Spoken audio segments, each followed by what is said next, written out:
Golden State Media Concepts social media podcast. Time to hashtag everything. We talk about all the fun, crazy stories on social media. From Instagram to Facebook, Twitter to Tumblr, or probably even Friendster. Join us each week as we explore the quirky side of social media. It's the Golden State Media Concepts social media podcast. It's simple, such a sad song. The one that we rely on to get us.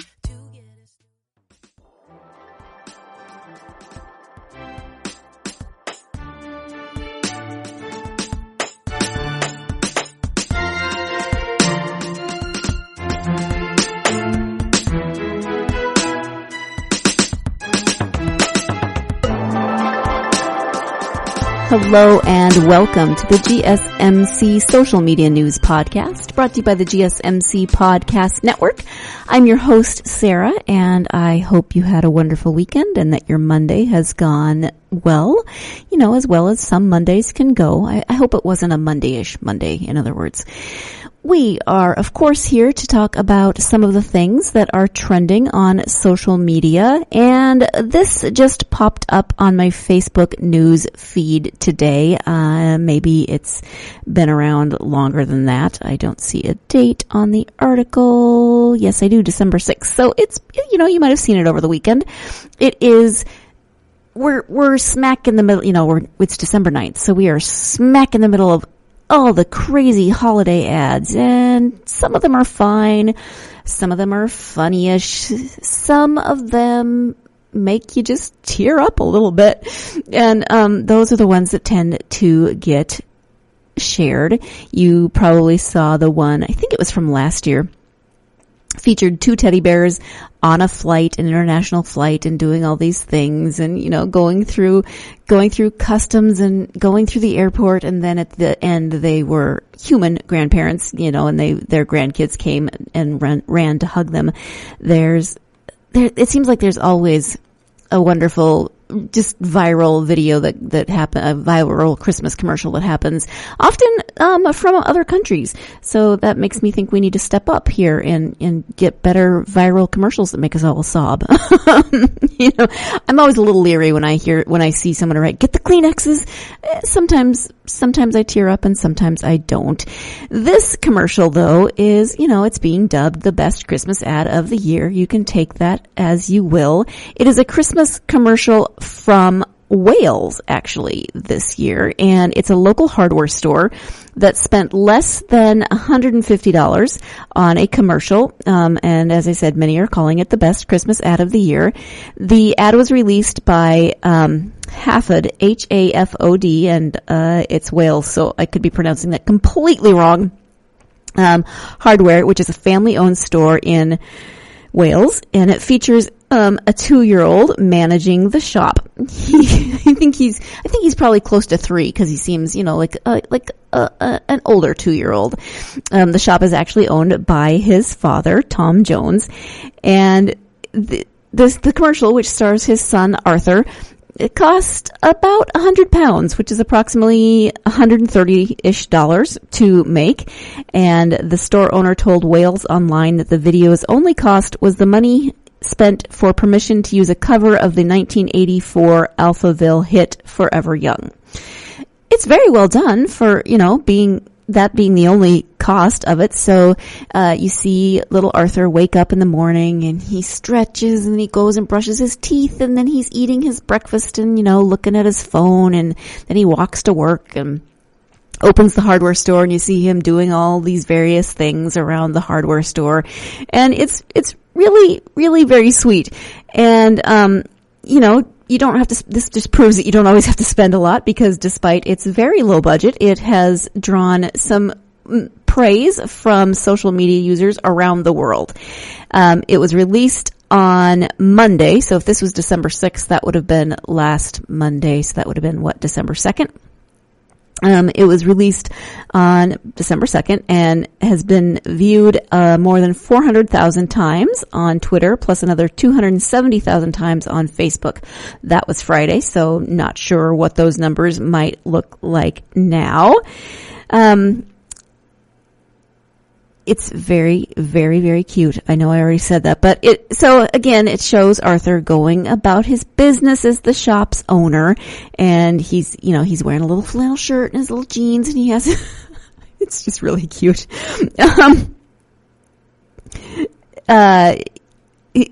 My favorite part. I just remembered my favorite part. So he's at the cash register and he gives somebody change and he gives his customers a thumbs up, and then he's wrapping a Christmas present and you see him fold one piece side over and then he reaches over to fold the other side over, and then when he hands the customer the Christmas package, it's really just like wadded up around the box, as a 2-year-old would do. They didn't make him wrap a Christmas tree like an adult did it. They made him wrap a Christmas tree like a 2-year-old did it. And I liked it. So support. And then the tagline for this is, at the very end, you see him close up the shop and he comes out and there's a giant Christmas tree waiting. Then you see him, he leans down and he looks like he's about to pick it up. And then when he stands up, it's his dad, Tom. And the tagline is, be a kid this Christmas. So support for the quality and the kind-hearted message of the commercial apparently has been pouring in from across the internet, and the shop has earned coverage on national British media. The BBC reported that the hardware store has been making holiday ads for 7 years, but this appears to be the first to receive such widespread praise. And one Twitter user said, "This must be my favorite advert in some time. It beautifully captures something adverts tend to miss. It touches home to those who appreciate family, hard work, being a kid, and Christmas." Another user said, "Absolutely beautiful, brought a tear to my eye and a smile to my face. Best Christmas ad of the year." Jones told Wales Online that the video was shot in a single day with some help from his friend who is a filmmaker. Including Arthur, the advertisement features 4 generations of the shop owner's family. "He was so good," Jones told Wales Online of his son's performance. "They say never work with animals or children, but he was a joy. I'm bursting with pride." Oh, that's so sweet. And then he says that people have come to the shop to say how much they love it. It's really, really nice. So the ad is adorable. That the story maybe have brought more of a tear to my eye than the ad. I mean, I love the ad, don't get me wrong. It didn't make me tear up, but it was so sweet and so cute. And I'm a sucker for 2-year-olds who run hardware shops. What can I say? Okay, another ad, not necessarily a Christmas ad, but one that kept popping up recently on things and saying, "Grab the tissues." It is a Star Wars ad, but maybe not a Star Wars ad like you're expecting.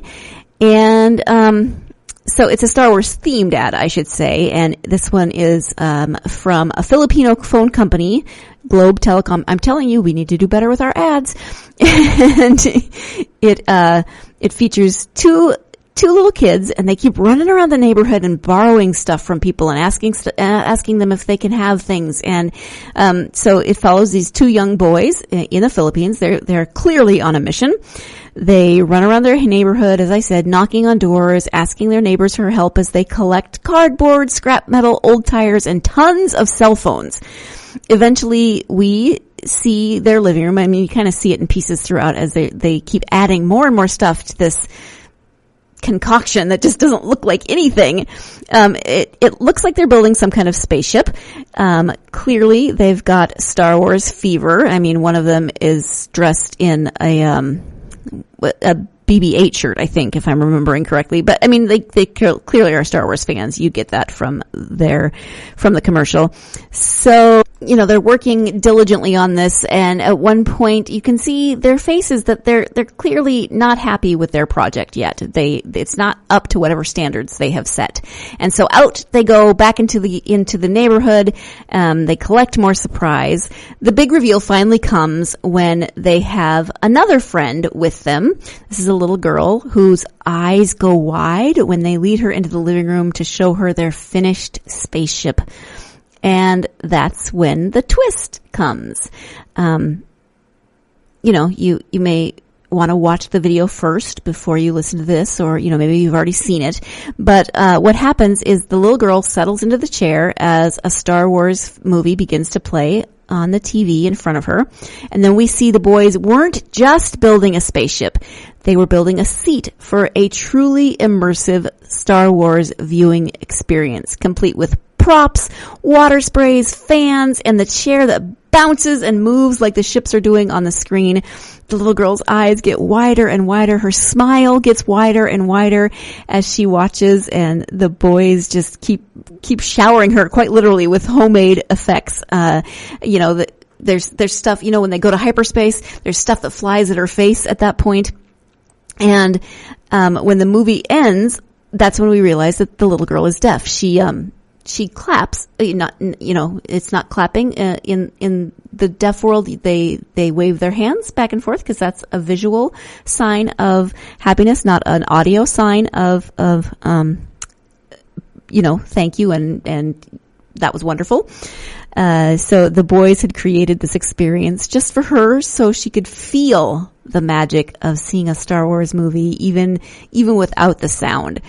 According to the agency, the ad was supposed to show that the wonder of Star Wars can touch the lives of everyone, even those who can't hear it. And you have to remember this was a telephone ad.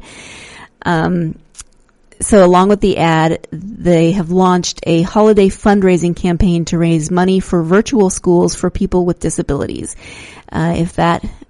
So then you can donate online throughout the holiday season if that's something that you're interested in. But definitely watch the video, especially if you're a Star Wars fan, because it's really, really sweet. I mean, if this were real, those boys went to a huge amount of trouble to put this together. And it just shows how important inclusion is, that not everyone experiences the world the same way. And sometimes when we take that extra step to help them to have not the same, but a similar experience to what we're having, then, it just makes the world happier and better. And that's the kind of thing that brings a tear to my eye. So we are going to take our first break of the podcast. And when we come back, a little bit sadder tears. So stay tuned. You're listening to the GSMC Social Media News Podcast, and I'll be right back. Do you want to be healthier, yet you just don't know what to do? All these shows telling you this and that, but nothing seems to work. Well, listen close. Golden State Media Concepts has got something great for you. The Health and Wellness Podcast, dedicated to workout trends, healthy eating habits, diet, and everything about healthy living. Join us in our banters as we help you not just live life to the fullest, but live it to the healthiest.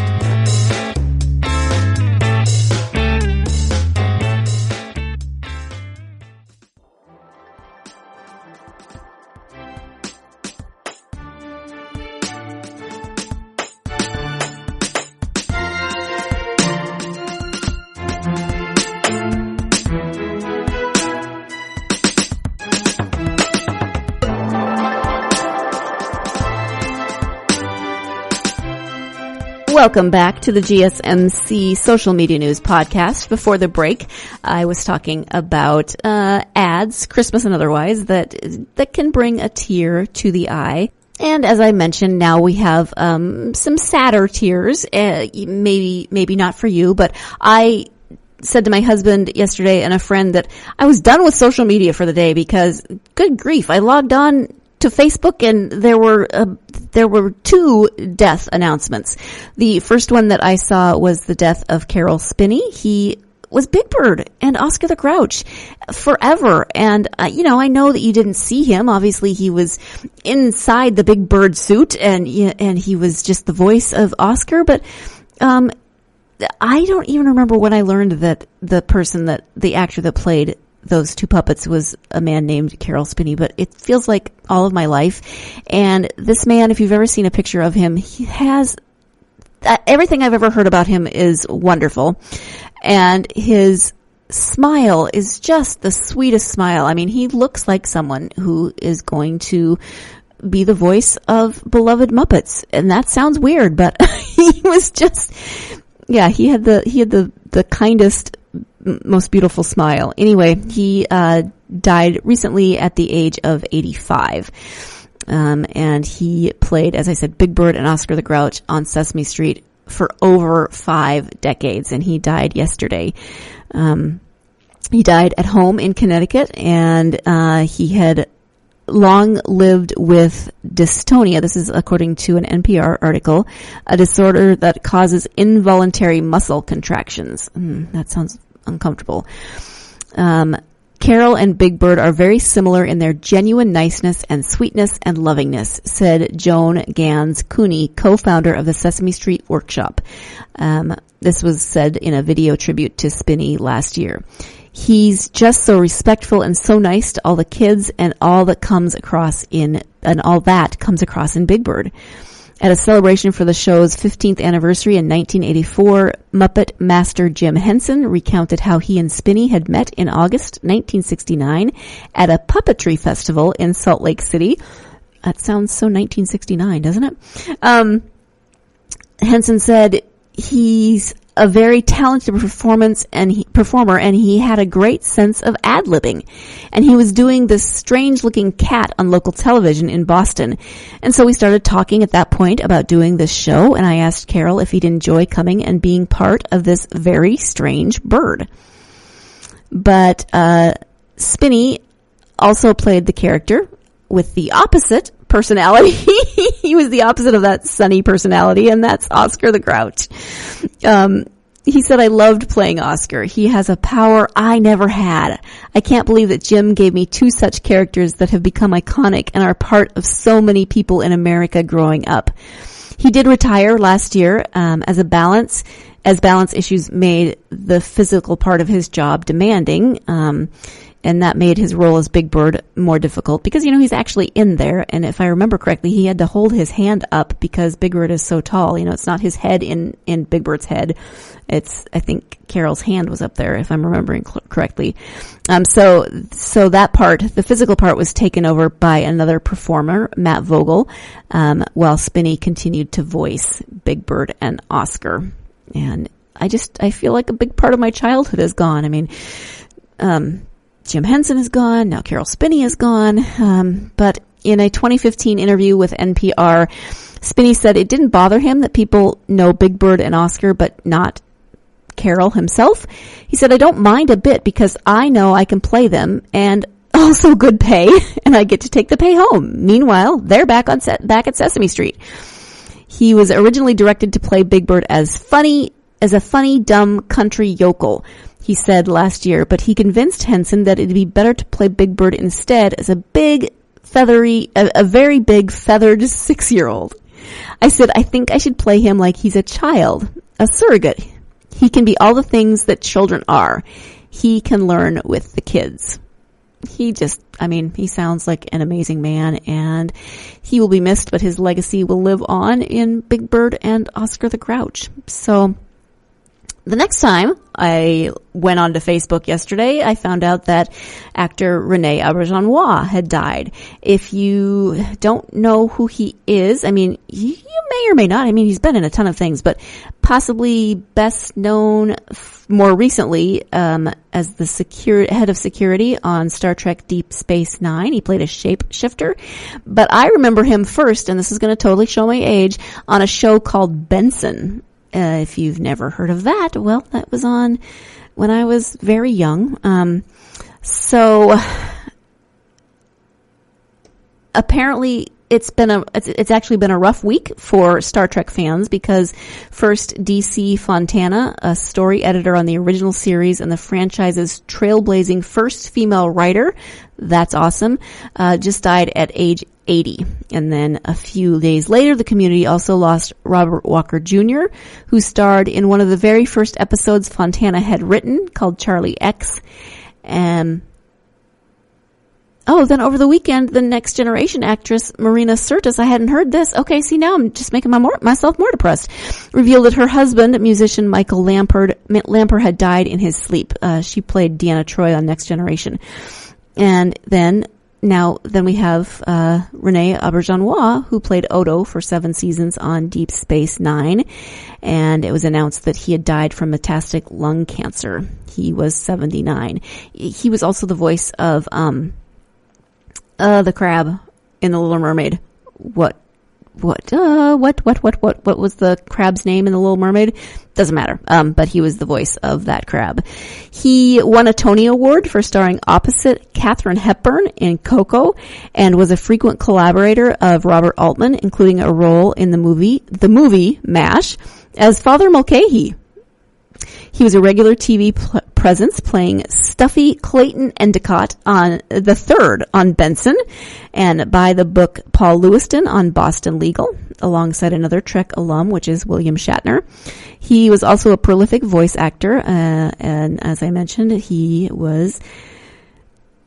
Oh, no. Sorry. He was the chef, not the crab. I'm getting myself mixed up. He was the chef from The Little Mermaid who sings Les Poissons. That's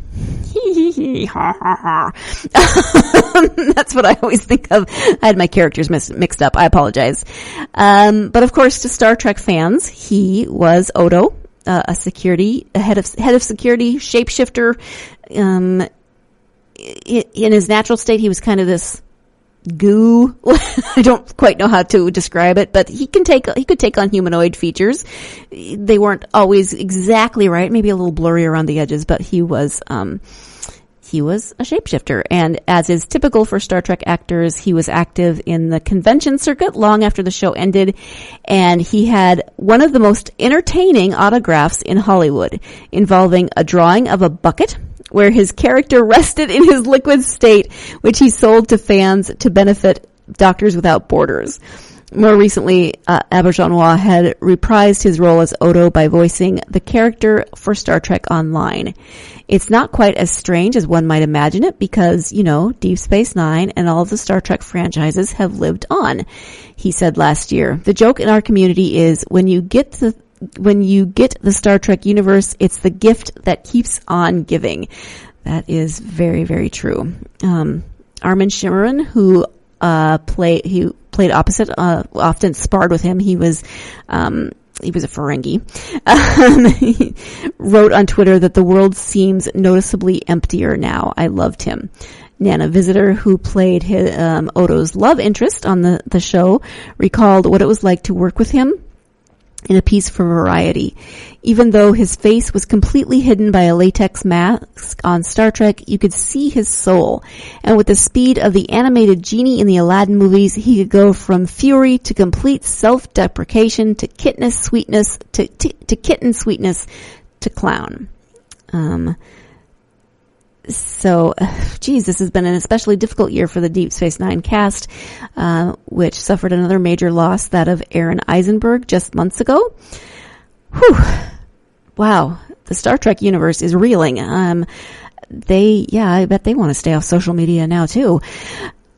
I know that was two kind of sad stories, so we're going to take a break and collect ourselves. Well, okay, I'm going to take a break and collect myself, and then when we come back, no more sad tears. We're gonna move on to happier news. So stay tuned. You're listening to the GSMC Social Media News Podcast, and I'll be right back.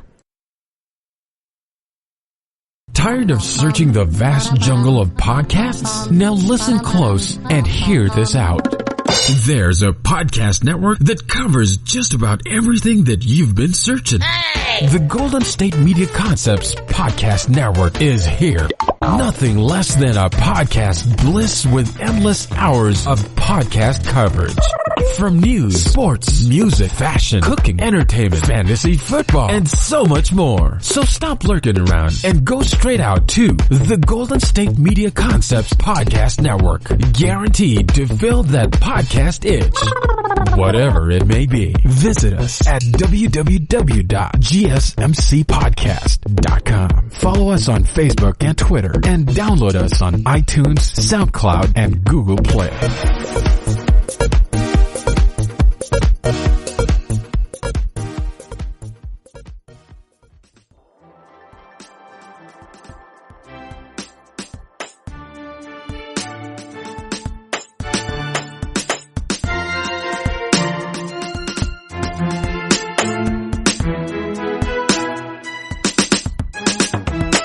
Welcome back to the GSMC Social Media News Podcast. We had happy tears We had sad tears, and now hopefully we will have no tears, because this next section is not about tears. Angry tears, maybe? No tears. So trending currently is Elf on the Shelf. It's actually hashtag Elf on a Shelf in 5 words. Do you like Elf on a Shelf? Do you hate Elf on a Shelf? What are your feelings? Are you indifferent? I kind of like Mensch on a Bench better. I don't know. I have issues with Elf on a Shelf, but my major issue with Elf on a Shelf is so he's supposed to be put in different silly locations every day. I have issues with him, like reporting to Santa on children's behaviors. Not helpful, but not important either for this conversation. What I have a problem with is all of the, like, psychopathic and sexual and just images of him. You know, he's got a snowman on a grater and there are marshmallows underneath it. He's got, he's torturing Barbie. He's hitting on Barbie, to put it politely. Just no, those make me hate Elf on a Shelf. So, it's anyway, Elf on a Shelf in 5 words. You can imagine that a lot of the memes or the themes that I don't like about him came up, but, there's some other ones, like even Satan needs a hobby. That seems a little much. Oh yeah, I just don't need to see the Elf on the Shelf pooping. Not good. Oh, one of them was hilarious, and of course now I can't find it again, but oh no, I know what it was. It was, it was 5 words, but, something about tiny goat in a coat. That's 5. It was basically saying, Elf on a Shelf is fine, but I prefer tiny goat in a coat. And there was a picture of a tiny goat in a coat, and the internet loves baby goats, so really, you can't go wrong with tiny goat in a coat. What do you think? You love him? You hate him? Do your kids love him? Does he make an appearance in your house? I know I shouldn't keep saying he, because I know there's girl elves on the shelves, but not my favorite. Moving on.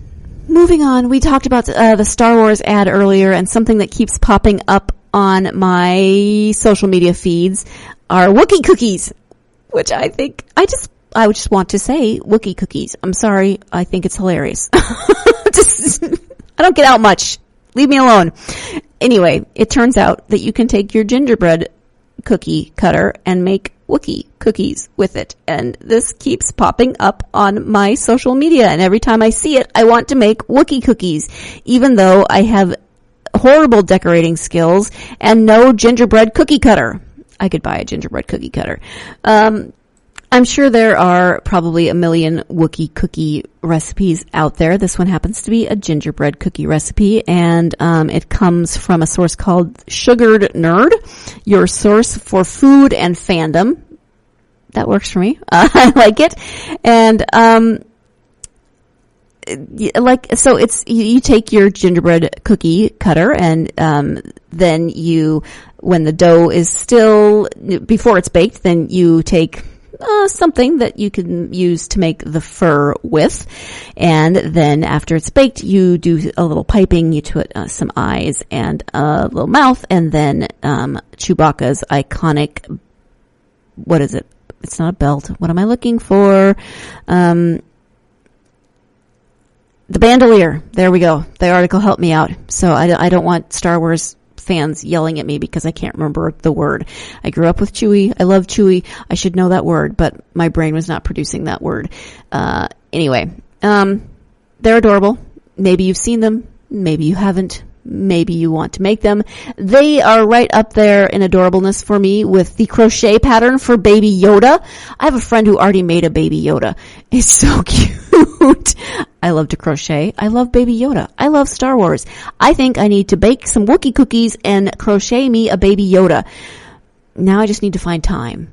Somebody write me a note so I can call in sick from everything except for Wookie cookies and Baby Yoda. Who wants to do that for me? Hands? All right. Well, that is it for this episode of the GSMC Social Media News Podcast. Join me next time, and we'll see what else is out there trending in the world. Thanks.